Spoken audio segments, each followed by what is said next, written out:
গতকাল মাগরিবের পর যারা বয়ানে বসেছি শুনেছি বৃহস্পতিবার সূর্য ডোবার পর থেকে শুক্রবার সূর্য ডোবা পর্যন্ত জুমার দিন ও জুমার রাত এই সময়ে যদি কেউ মারা যায় হাদিসে আসছে আল্লাহ তাআলা তার কবরে আযাব মাফ করে দেন এবং আল্লাহ তাআলা কবরে যে 3 সওয়াল এই 3 সওয়াল তার জন্য আল্লাহ তাআলা সহজ করে দেন সুবহানাল্লাহ তার কবরে প্রশ্ন হবে জুমার দিন মৃত্যু হওয়া জুমার রাত্রে মৃত্যু পাওয়া এটা আল্লাহ তাআলা এক নিয়ামত আল্লাহ আমাদের সকলকে নসিব করুন আমিন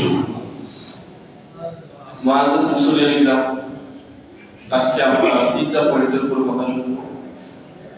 এক হলো আখির জামানায় ফিতনা মাসাইলের সমাধান আমাদের সাধারণ মুসলিমদের করণীয়